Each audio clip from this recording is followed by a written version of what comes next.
Welcome back on Pitch Side. Now, today is the day that will decide things for both these sides. It's been a great test match so far. We've seen a lot of fight from South Africa. Pakistan has been dominant in many aspects, and today is going to be the day that will perhaps be the most important one. This is how things have gone so far. Pakistan in their first innings, 378 is what they made. South Africa, like we said, put up a fight. Dezorzi once again, scoring 104 and making 269 is what we saw from them. In response, it was a poor effort from Pakistan. South Africa bowled really well to bowl Pakistan out on just 167. And at present, the way the situation is that South Africa need 226 runs to win today. Well, back on pitch side, Pakistan will be looking to close things today. That first session is going to be extremely important. One thing is for sure, we are getting a result. And if South Africa are to win, it will be a record chase on this particular ground. So the excitement is high, lots of anticipation, and all to play for. I've got with me Waqar Younis and Sean Pollock. Waqar, it's been a great test match so far. We've seen a lot of drama, we've seen a lot of action, a lot of fight from South Africa. But this is really an opportunity for Pakistan to get a 1-0 lead in the series. Yeah, it's an opportunity for both teams, I would say. I mean, 227, if you look at it, 8 wickets in hand. It's very much gettable. But yeah, surface says a little different. It's turning, it's not that easy to bat on, and to score runs is hard. I mean, you can survive maybe a day, but to score these many runs on this surface, I think that is the tough part. So I feel South Africa's got to stay positive and play their shots if the ball is there and be selective. And I think they are still in the game. It's not totally Pakistan, but yeah, more part or more percentage goes to Pakistan. South Africa, there was a moment when you thought that perhaps, they might get bogged down by the lead that is building up. But the way they came back after tea, taking all those wickets, and just in terms of that belief you spoke about yesterday, how important is that going to be today? It is. It's going to have to be there. I mean, the problem that you got with the two-match series is if you lose today, the series is done. You can't win it. You can only draw the series by winning the next game. So it's so vital that they put their best foot forward here today. I think batting-wise, as Waqar said, is not going to be easy. But there's 2 men at the crease who've got runs in the first inning. So they'll be thinking, if we implement those similar plans to how we played first time round, let's see if those can be successful. I suppose the challenge for South Africa is that Stubbs and Brevis, very young, very kind of immature, if you want to put it at a test level batting standard. They got no runs in the first inning. So how are they going to go second time round? Will they be able to be positive? And if they are positive, does that produce a lot more opportunities for Pakistan to take wickets? So they've got to come out and believe. I said yesterday, I mean, if everyone got 25 runs in the top 7 batters that come to the crease today, you win the game. But it's not going to be that easy. The only thing I would say, it has got slower. So maybe it's a little bit easier to deal with than what we saw earlier on in the test. The spinners will be liking the cracks that they're seeing develop on day 4. And the role of Nomanari, we spoke to him yesterday in the post-match show, and he's just got that great character about him, Waqar. He doesn't have that defeatist attitude, so to speak. Yeah, that's purely because he's played so much first-class cricket and has got so much experience behind him, and he keeps it very simple. That's what he said it in the interview also, that all I do is I make sure that I land the ball in the area where, there's always uncertainty to the batter, what they're going to do about it. And that's what he's been doing for not only this series, but even West Indies, England, last 2 series. He's been very simple and having success. Yes, the pitch is hard, being prepared for the spinners here in Pakistan, but to get wickets, it's the pressure on spinners to get wickets. So to get wickets, I think that simplicity is really working for him. And what's also working for them is this surface so far. We've seen, variable bounce. We've also seen some turn. Exactly what spinners love in these conditions. Time to find out from Ramiz Raja how the pitch is going to fare today. Well, it's not short of special that we're still here talking on this pitch on day 4, because this pitch wasn't supposed to last till day 4.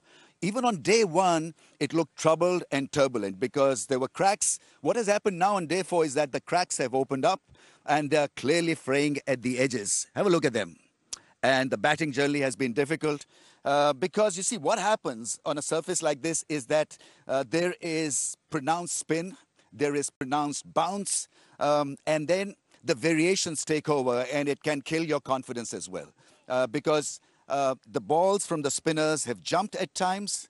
The balls from the spinners out of the rough have straightened as well. So the guessing game has begun right from day one till now on day 4. Noman Ali was outstanding because he bowled a regular line and allowed the pitch to create magic. Batting off the back foot has generally been the way to go because this pitch doesn't have a lot of pace. So what you need to do is once again camp on the back foot and hope for the best. Well, they say any pitch that provides a result is a good pitch.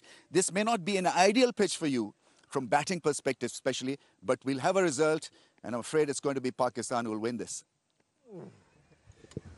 All right then, Polly. That's a call. You got a call from Ramesh, so you can give all your calculations to him, the ones that you did yesterday. I mean, there's no doubt that they go in as favourites, but you know, you got to think South Africa maybe would have a chance. If one of their batters. I gave you guys a chance. I did. Did you? I did. Yeah. Good. Thank you. Maybe 20%, but I did. 20. Okay, even as high as 20, I'll take. I'll take at this stage. South Africa definitely has a chance. There's a reason why they are the #1. They are the Test champions. Polly, just on that pitch, the cracks. You could stick a pen in them, and they've definitely widened up. So it is going to be a tough one for South Africa. It is. I mean, we've heard some interviews where the players say, oh, we think it's actually played better than it looked on day 1. And I'd agree with that. I thought it was going to be very difficult to bat on, and if we got to day 4, it was going to be fortunate. I think the other challenge is that even the fast bowlers will probably get the odd ball to stay down and maybe get the ball to reverse. We saw Kagiso Rabada use that effectively. But it will be the spinners that are going to dictate terms, and South Africa are going to have those game plans in place. And I think what they've done well so far is the sweep and the reverse sweep. They'll have to do more of that. And as Rami said, that you want to try and play as many balls off the back foot. The only problem is every once in a while there's just that one that hits a crack and stays down.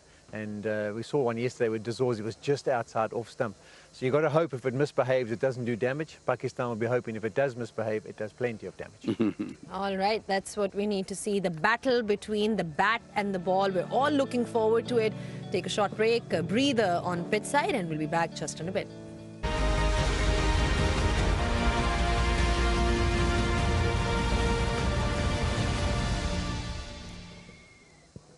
Back on pitch side, just discussing this day today, day 4, the all-important day 4. Will South Africa negate that spin challenge from Pakistan? Waqar, we've spoken a lot about Noman Ali and how well he's bowled. What about Sajid Khan? I mean, how have you found him in terms of the fact that he's just recovered from a viral fever as well? What did you make of his bowling? He's not at his best, one must say that, because his ball's coming very slowly. This is a little bit slow for his liking, this surface. He likes a little bit of pace from the pitch. So that's why he struggled. He's a bowler who gives a loop. We discussed this in the commentary yesterday also, that he's a kind of bowler because of his action, he cannot really push every delivery. He needs that loopy. He needs that loop to get a little bit of spin out of it. But I feel that he needs to push the ball. He needs to bowl a little quicker. Even Noman now, I think going forward into the 4th day, you need to bowl a little quicker. Don't mind if it is spinning or not spinning, because of the variation, the bounce variation. If you bowl in the good area and bowl a little quicker, that the batters are happy to go back on the back foot.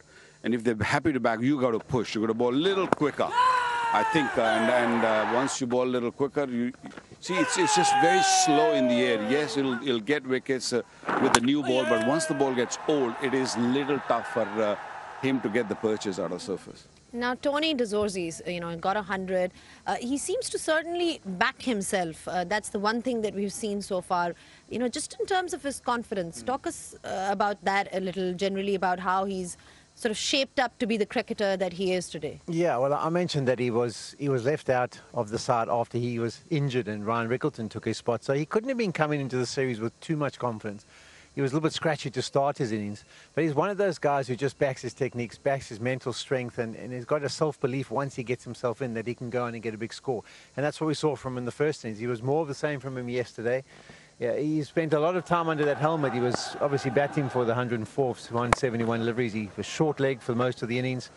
And he's just worked it out now, and I think he's feeling comfortable that his sweep shots can be effective, and that playing off the back foot and trying to be as watchful in defence is work for him. So he's mixed it up with a bit of aggression, and I think that's key. I mean, for South Africa, that's why I think these two lefties are key. I know there's a chart where Nothing's really been chased down. What the highest score on this ground is 200 that someone's got in the last innings to win a test match. But what we've got to quantify with that is there was almost 10 years of no test cricket here in Pakistan. And the modern cricketer isn't scared. You know, in our day, 200 in the last innings, we were scared. We're like, we can't get that. That's like almost impossible. The modern cricketer thinks 270, that's nothing to chase down. So I think their mindset's a little bit different because the way they play and the attacking options and the different sweep shots. Like we might, in our day, have only had one sweep shot and been waiting for bad deliveries. These guys will go normal sweep, reverse sweep. They'll use their feet. So they've got a bit more scoring options. So the amount of runs isn't as much of a problem. Don't get me wrong, Pakistan are still favourite. But I think Dazorzi and the way he played in the first innings, if he can replicate that, he could be key to setting some sort of foundation to trying to chase it down. Well, there's definitely, certainly very much still in the game. It just depends on how that morning session goes. Predictions, that's what we've had so far. And Waqar, you've been brilliant at them. You've been beating Polly 5-0, is it? I don't know. I've forgotten the scoreline. Yeah, I mean, come on. It's 80-20. I gave it early also. Pakistan 80. I'm just, you know, for sake of Kohli, I'm just giving him 20%. Otherwise, it's all It'll Pakistan. be very interesting if South Africa wins then, Polly. I think we might need to get you off pitch side for that. I'm not coming to Pindi after that. You're not coming to Pindi after that. As I say, I don't think South Africa will be anywhere near the favourites because those middle order haven't got runs and they're young and relatively inexperienced. But I think this first partnership. So once the first wicket down, then come speak to me. If it takes a long time to get there, then I've got some hope. All right. Optimism. Optimism is what we require from everyone. Thank you so much, gentlemen, for your time. It is perhaps the last pre-match show that we have here in Gaddafi Stadium, Lahore. We will take a short break, and when we do come back, we'll have all the live pictures for you. It's day 4, the decider. So keep watching and keep following both the sides.